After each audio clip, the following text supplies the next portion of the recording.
On Story is brought to you in part by the Alice Clayburgh Reynolds Foundation, a Texas family providing innovative funding since 1979.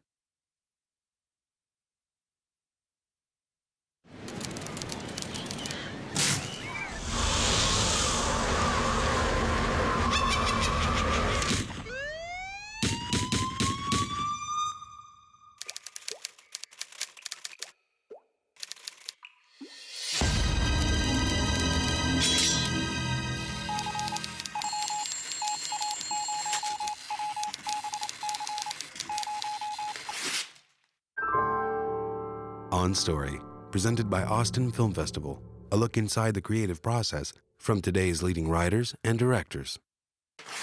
This week's On Story, executive producer and writer on The Walking Dead, Angela Kang. And Guardians of the Galaxy screenwriter, Nicole Perlman. You have to ask yourself, if you strip away all the elements of the world, is it still a story we want to watch or that we care about the characters? Do we care? Like a fight scene or a spaceship chase scene or whatever can be really well written, but if we don't care if the characters live or die, it doesn't matter and it's still going to be boring. In this episode, Nicole Perlman and Angela Kang discuss tackling comic book adaptations and the challenges of staying true to the spirit of the source material. Marvel had read my samples and they asked for a general meeting, and I had just had a meeting at another studio where I had pitched on sort of a big action movie with lots of explosions, and the executives really loved my pitch and they loved my sample, but they said they didn't think I could necessarily handle it because it was very masculine, and it was really the first time I'd ever heard anybody use the word masculine to describe a movie. And so I was a little taken aback, and it happened right before I went into my general meeting with Marvel. And so they said, we really like your work, but we don't know if you'd ever be interested in writing genre. And I was like, I really want to write genre, because I had a little bit of a chip on my shoulder about it, and I wanted to show that I could do it. And I like genre movies. I've always been a fan of science fiction and fantasy. So I started working in their writers program. And so I was working for them in the writers program for 2 years, and then they brought me out and they hired me for another couple drafts of Guardians. And that's how I got in. I loved Ray Bradbury very early. I read all his books. I spent like 2 summers reading all of Stephen King's books. Like, I just always loved genre stuff. I loved horror. I loved Alfred Hitchcock and Twilight Zone and all that kind of like science fiction, fantasy, cool world stuff. I studied playwriting in college, and I ultimately went to USC for a MFA in screenwriting. And then when I graduated, I staffed on a show for NBC, which was a big science fiction drama that never aired, but we worked on the season.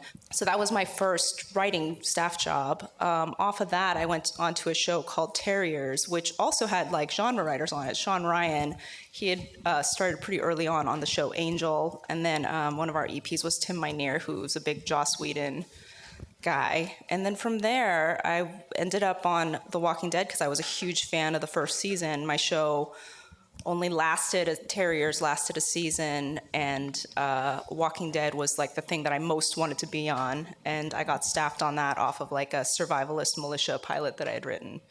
And then I've been there ever since. When I first started working at Marvel, I had no idea what I chose Guardians because it was the most science fiction of these projects. They had about a dozen properties on a kind of like a slush pile list. So I chose Guardians, and I had a lot of people in the program were kind of looked at me and they're like, are you sure you want to do that? Is that really the best project? But I had to familiarize myself with all this cosmic backstory, and I didn't realize how far-reaching it was. And it was almost like you had to chase down different characters, because it wasn't just reading Guardians of the Galaxy Volume 1 through a million. It was, finding all of their arcs in different comic book series as well, and where they would show up. And important things would happen to the characters in storylines that had nothing to do with Guardians.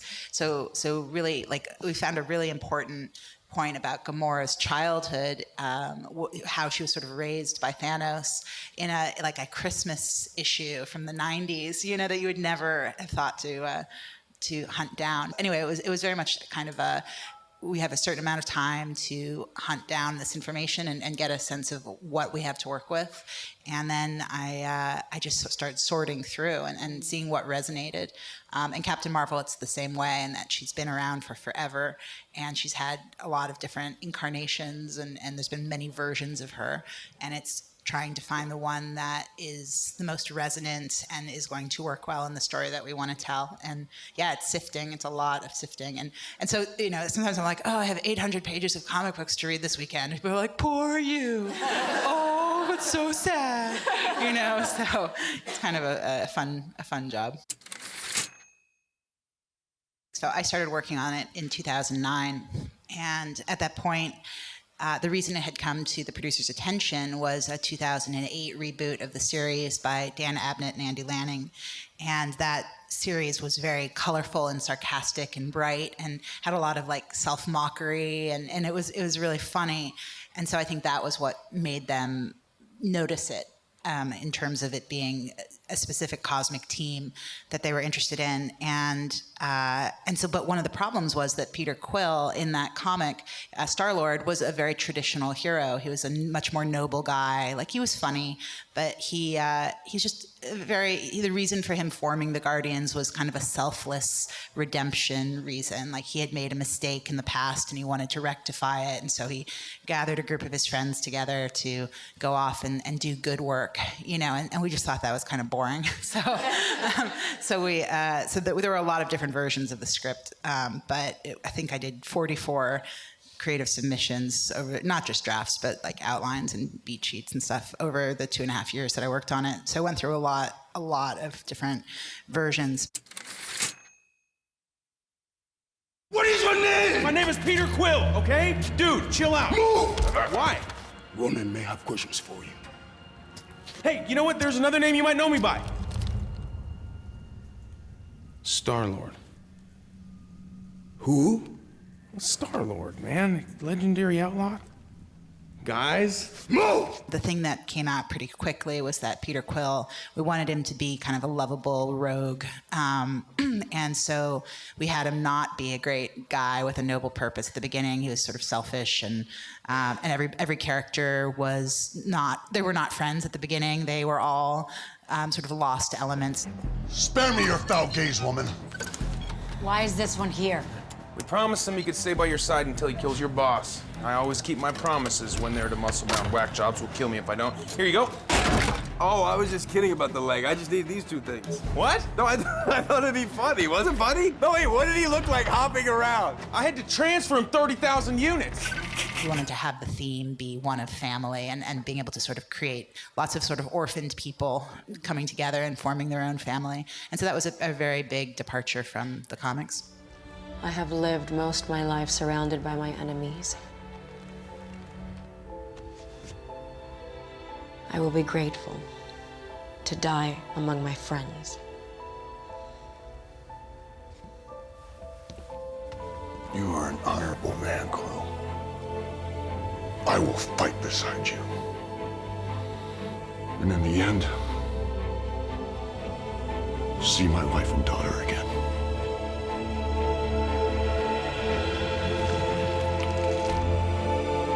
I am Groot.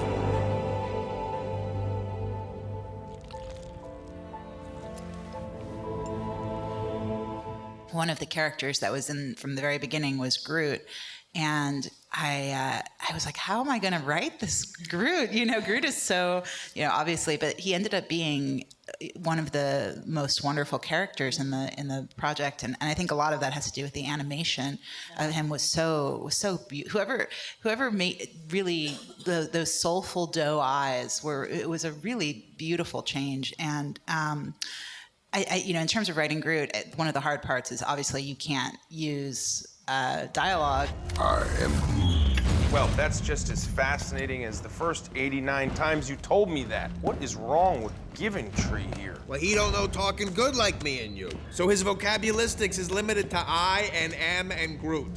Exclusively in that order. Well, I tell you what, that's gonna wear real thin real fast. There were a couple things in there that in some ways it was almost easier. It was like you're freed from dialogue, and so how do you show a relationship, and how do you show a love in a way, you know, a sort of love towards the characters. And so the scene where Groot creates a cocoon around his friends at the end was something that I'm really glad made it into the final shooting draft, because that was I felt like an important thing for Groot to give his life in that way.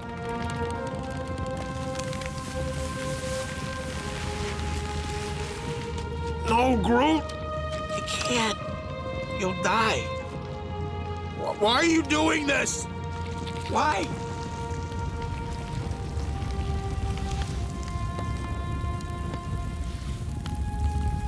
We are Groot.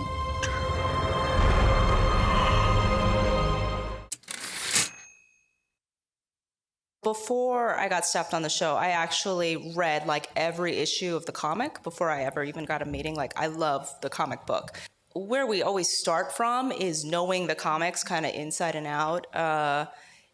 And that just serves as inspiration. But the thing is, like, we never can literally do the comics. It's just a different form. So there's just certain things that work really great on the page that don't necessarily translate super great to screen, or sometimes the comic is much darker than the show in some ways, which can be hard to imagine, but there are just certain things we can't do on basic cable, for example.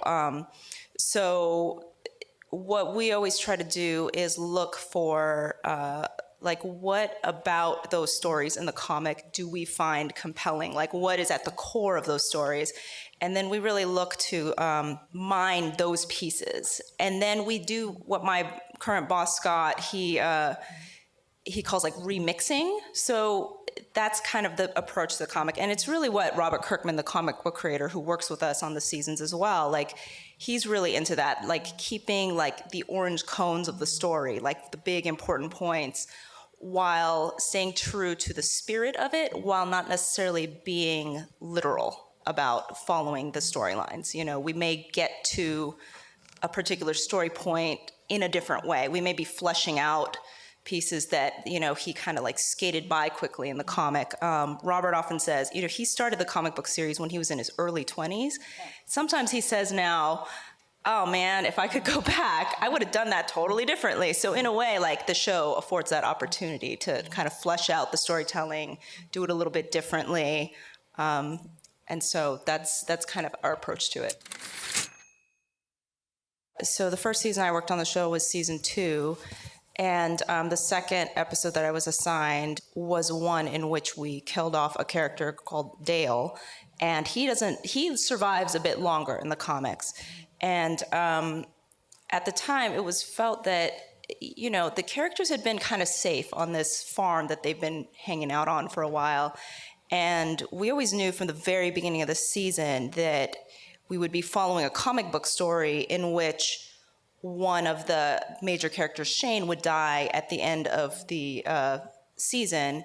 And that's like, it's a human-on-human violence moment, which is very, very important as a turning point for the main character of Rick. You did this to us! This was you, not me! But we felt that there just needed to be zombie jeopardy that kind of reminded us of how terrifying the world of zombies is, because they'd kind of been in this sanctuary. So we needed to break that up before the human jeopardy kind of took over. So that was a big departure, and there were like different reasons for how we came to Dale.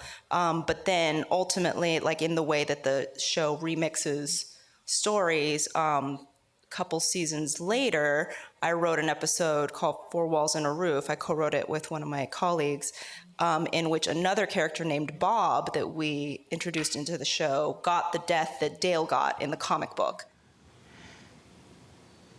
Why are you smiling? I think I was dreaming. And I think you were smiling back at me in the dream. Yeah, that's it.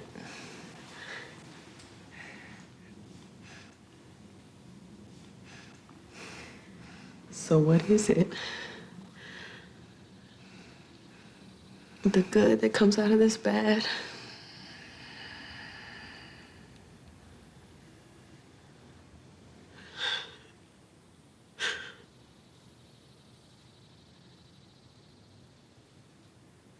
Well,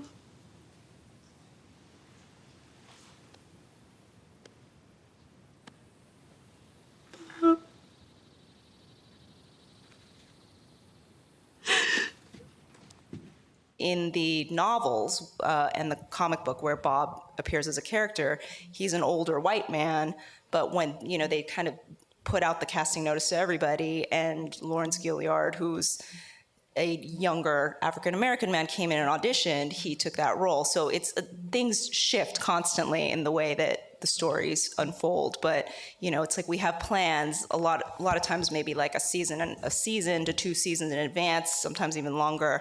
But as we go, things will shift. One thing that's nice is for a lot of the characters on the show, we do have a comic book basis to start off of. So that gives us a great template just in terms of, like, sometimes there's backstory that's really useful. A lot of the characters have a specific worldview or just like a point of view about, you know, events that you can kind of start to dig into. It's gone, man. Everyone in it. Sheila, Mary Ann, Mrs. Kelly. It's like we're old folk. All the people in our stories are all dead. We can't just forget them. Hell, we can't. It's hard enough accepting what's happened without digging up the past. I'll tell you what it is. It's that nostalgia. It's like a drug. It keeps you from seeing things the way they are, and that's a danger. You got people depending on you. Well, you think I don't know that? I don't know. What are we doing?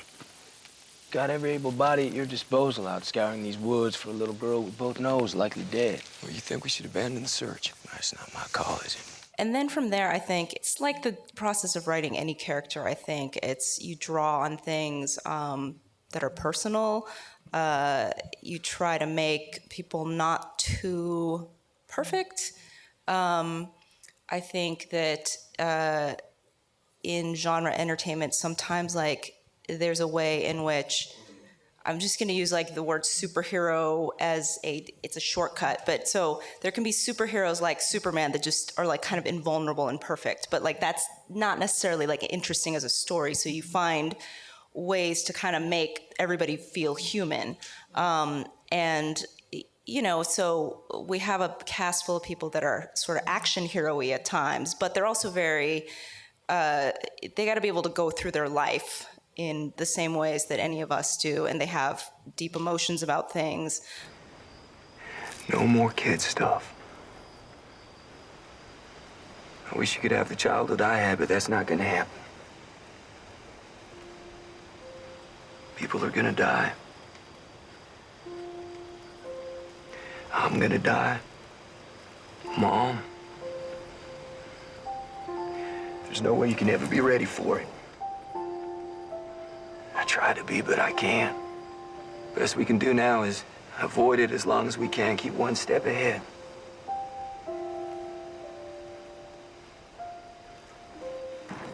I wish I had something better to say, something more profound. My father was good like that. Even the villains on our show, I think that's where we do like a lot of character work, where sometimes people are like, I don't want that. Like, I just want to hate the bad guy. But for us, like, we don't want villains that feel two-dimensional. It's people have reasons for doing the things that they do, and every villain is a hero in their own story. So we have to approach all characters like that, you know, people make a lot of justifications in their minds for what they're doing. So we have to be able to live that point of view. There was this cop character named Dawn who ultimately, like in an accident, shoots Beth, and she is running this crazy hospital where she's the head cop, and they sort of have this system of, I mean, it's almost like indentured servitude. It's a bad system. And yet, in her mind, and she's not entirely wrong about this, it's a system that came out of trying to protect the people within who are her people, like her cops, these doctors that she knows. They they've picked up some people off the streets and patched them up, and so now they work for them. And, you know, maybe that's cruel, and yet they are safe and are not being eaten by zombies. And so, like, for her, she has to believe that this is the best possible system that she could come up with in order to get through her day-to-day. I'm giving you food, clothes, protection. When have those things ever been free? I never asked for your help. But you needed it.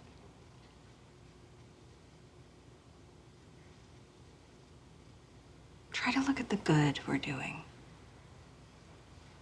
Hard as it was, we saved Joan's life, Trevitt's life. We saved your life. I'm keeping all of us going here. That is not a small thing.